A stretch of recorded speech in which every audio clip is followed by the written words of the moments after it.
So good day sa inyo, netizens. Para sa mga nagtatanong, sa mga newbie, wala pa talagang alam sa pagmumotor, pasok tayo ngayon, umpisa natin sa Yamaha para malaman nyo yung mga recommendations ko at magka-idea kayo sa unit na bibili ninyo.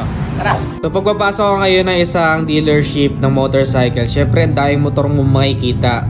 Minsan yung iba clueless kung alin dyan yung pipiliin nila. So tutulungan ko kayo mag-decide ngayon kung alin dyan yung para sa inyo at swak sa lifestyle na kailangan ninyo. So magsimula tayo sa mga newbie, pwede ding lady riders na zero knowledge pa talaga sa pagmumotor. Ito yung isa sa pinakabago ng Mio or automatic na lineup. 125cc to. Ito yung Yamaha Mio Gear 125. The best to for lady riders. Actually hindi naman for lady riders lang eh. Medyo unisex naman siya. Kaya lang yung seat height niya sobrang Filipino height friendly. Siguro kahit around 4'8" abot na abot tong motor na to. And ngayon ko lang din nakita meron palang black nito. Ayan oh, ang ganda ng black no? So new face na siya compared halimbawa dun sa dati na mga MIUI. Ayan, MIUI. Ito yung parang bago na minamarket ngayon ni Yamaha for newbies. Actually even sa more experienced riders na naghahanap lang ng magaan na biyahe from point A to point B. So maganda dito sa motor na to, madali siyang matutunan dahil automatic, twist ka lang ng twist ng throttle, tapos may mga convenience na rin siya na features kagaya ng charging port dito. Ayan o. So may charging port na siya dyan. Pwede ka na mag-charge ng mga gamit mo. May bulsa pa. Tapos meron na din siyang stop and start system para mas tipid sa gasolina. So basically within 3 to 5 seconds nakahinto ka sa traffic light, magsa-shutdown yung engine, tapos twist mo lang yung throttle, bubukas na ulit yan. So magkano naman yung mga ganito? So Mio Gear 125, ang presyo niya is 75,900. Tapos kung gusto mo na installment, magda-down ka lang ng 6,234 and then monthly ng 3,226. That's for 48 months. So itong isa off-white, ito yung regular or standard version. Ito naman yung S version na merong stop and start system. So mas mahal siya ng 2,000 pesos. So actually may promo ngayon yung Motor Trade. Ito kasama natin sa Sir JM. So ito yung tinatawag natin na affordable na 48 months. So sa first 6 months natin, yung rebate natin dyan is 400. Okay. So kaya mas pina-affordable pa para sa mga kababayan natin na gusto mag-avail na medyo mas mababa monthly. Yan, nag-adjust si Motor Trade ng 48 months. So for the first 6 months, may rebate na 400. 400, okay. Yes. So usually kasi 200 lang ang rebate, di ba?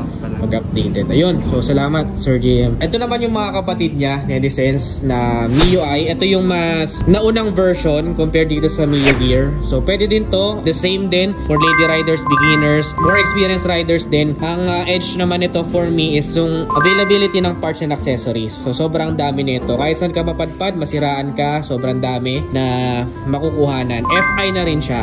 Ito ding Mio Gear FI na, no? So ibig sabihin matipid na siya sa gasolina. So ito yung iba nyo pang option kung gusto niyo naman medyo sharp yung details. Ayan, mga sharp yung mga edges niya, yung design. Meron tayo ditong Find Your Trip Edition. Yung Find Your Trip Edition, meron din yang stop and start system, same functionality. Iba na yung seat niya, kulay brown compared sa regular na kulay black. Kasi iba din yung design niya sa mga gilid. Parang ethnic tribal design.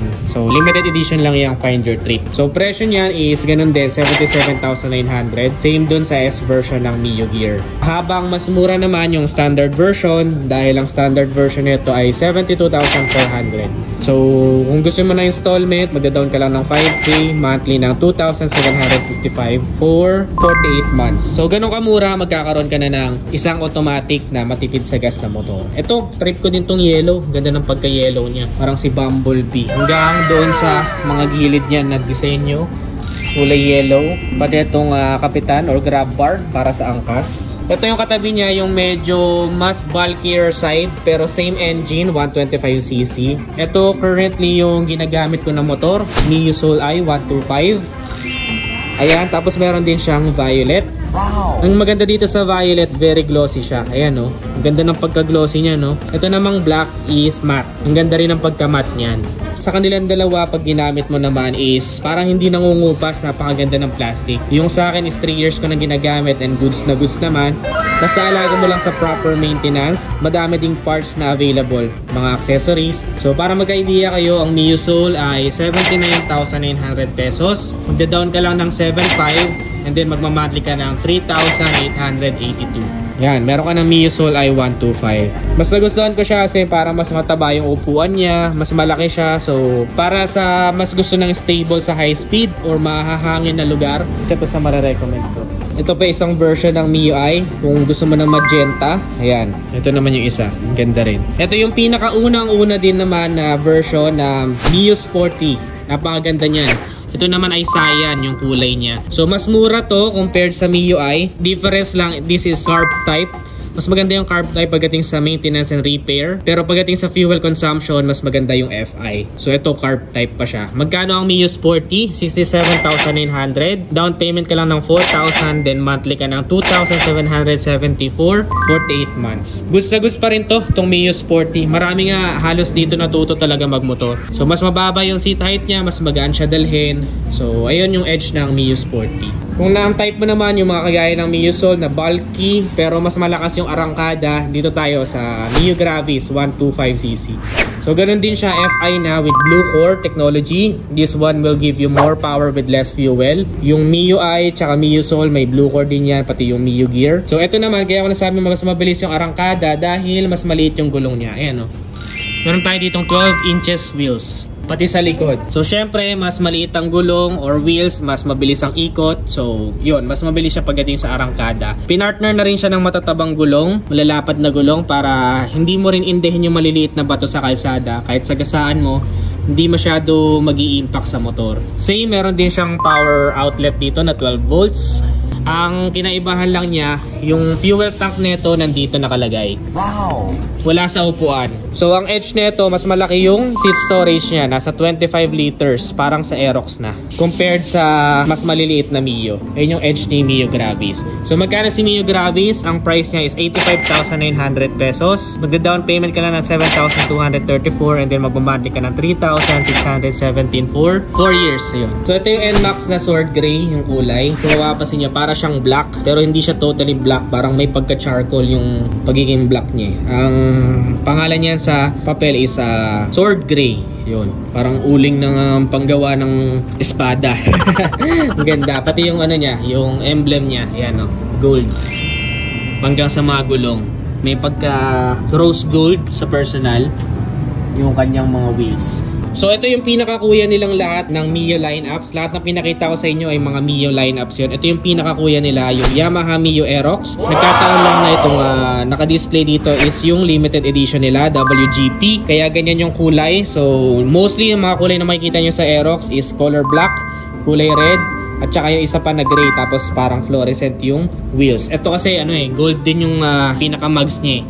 Tapos kumikintab or nagpa-pop up na kulay red. Yung fender, may decals lang dito na yellow. So ito yung pinakamalakas. Kung medyo advanced na or nabibitin ka na sa mga 125cc na nakita nyo kanina, ito yung advanced. Kung may budget ka, pwede pa rin siya sa beginners para hindi na dumating yung panahon na gusto mo pang mag-upgrade ng nababagalan ka na. Pwedeng dito ka na magsimula para pang matagalan na ito talaga. It will take you years bago ka mag-isip kung mag-upgrade ka ba or magpapalit ka ng motor. Parang future-proof na tong isang to. So ayan yung Yamaha Mio Aerox S na WGP. Napakaganda rin po niyan. Ito yung isa sa mga favorite ko kasi talagang walang bitin. Pagdating sa power na automatic, isa to sa malakas. Kasi may VVA din to variable valve actuation. Pag lipat mo ng mid to high RPM, nagbabago yung camshaft niya. So magkano naman to? Itong limited edition na Aerox is 136,900. Mag-down payment ka lang ng 21,000 and then magmamonthly ka ng 6,120. Ito naman is for 36 months na. Ayan. Katabi niyan yung Gravis na Find Your Trip. Ayan. Ito yung limited edition ng Gravis na Find Your Trip. Kagaya na sinabi ko sa inyo, may mga ethnic or tribal design hanggang sa gulong. Tapos kulay brown yung kanyang upuan. Pagiging mga grab bar. Ayan. Parang silver. Napakaganda. Sa side, meron din siyang parang tribal na design. So, compared doon sa kanina, mas mahal lang ito ng 2,000. 87,900. Ang SRP, down ka lang ng 9,234, then monthly ka ng 3,422 for 48 months. So, that's 4 years. So, dumako tayo sa pinaka top of the line ng 150cc category or sabihin na nating scooter pagdating sa small displacement. Ito yung NMAX, best-selling 150cc, 155cc. Ngayon sa market, Bakit? Dahil ang hatid nito is comfort. Same din, mabilis din siya dahil kung makikita nyo 13 inches yung wheels. So mabilis din ang arangkada, mabilis ang ikot. Safety features, jump pack na jump pack, may ABS siya, anti-lock braking system. Meron pa rin siyang BVA kagaya sa Aerox. So mabilis pa rin ang motor. Dual channel ABS kasi hanggang sa likod ABS po yan. Ayan o. Disc brake harap likod tas ABS. Itong 2021 version meron pa tong traction control system. Kapag ka nagko-cornering ka or napadaan ka sa madulas, lumiliko ka, napasobra yung ikot ng likod, isi-synchronize niya yung ikot ng likod sa unahan para hindi ka totally madulas. So with ABS na, with traction control pa, plus meron din siyang Yamaha Motorcycle Connect. Pwede mo tong i-connect sa iyong smartphone. Pagdating sa forma, very simple lang siya, yet very elegant. Kaya sobrang benta nito or patok talaga sa masa. Isa to talaga, ito talaga yung pinakamabenta sa 150cc category. Ayan. Ang ganda na itong bago eh. Ito ay Icon Gray. Ayan, kung makikita nyo, matte yung kanyang pagka-gray, tapos bigla nag-pop up ng blue pagdating sa mags. Wow. Kaya kung nasabing comfortable, tignan nyo kung gaano kalapad yung upuan niya. Maging yung inyong angkas, very comfortable dyan. Very sturdy feels din, yung grab bar pa lang, ayan oh. Diba? Sobrang comfortable. Napakalaki din ng kanyang seat storage, around 23 liters. Yung sa Aerox, mas malaki, 25 liters. Pero yung seating position niya, ayan, may option ka na dito lang para sa upright seating position. And then, pwedeng nandito yung paa para sa cruising style. So yun, ganun siya comfortable. Same yung Aerox, hindi ka na rin tatayo kapag magpapagasolina ka. Keyless, ayan, dito mo na lang pipindutin, bubuksan mo yung fuel, bubuksan mo yung seat, dito na lang. Fully digital din yung panel gauge. Tapos, may windshield siya na napakalaki. Ang purpose nito for aerodynamics, parang babasagin niya yung hangin kasi imbis na nakaupo ka doon sa lahat ng hangin, parang dudulas dito yung hangin para hindi ka bugbog sarado sa long rides. So yan, ayan yung NMAX. Napaka-elegante ano. Parang may kakibat na siya na social status. Parang pag naka-NMAX, yayamanin yan. Ganun, di ba? So, ayan. Magkano yung NMAX? The ABS version, 2021 version. Icon Gray, 144,500 ang SRP. Down payment ka ng 21K. Then, magpamonthly ka ng 6,500 for 36 months. So, yun, since medyo napapahaba na yung vlog ko, hatiin ko na lang sa part 2 para dito sa mga manual transmission. Ayan, kasama natin ngayon. So, abangan nyo lang yung upload ko bukas para sa part 2, manual transmission. So, nandito pa lang tayo sa Yamaha. Ikutin pa natin yung iba na dealership of course. So yan, make sure to follow this page for part 2. Kung nagustuhan mo, don't forget to give this video a heart. Follow this page for more. Again, this is Nea Adriano. Always keep it cool and ride safe always. Bye-bye.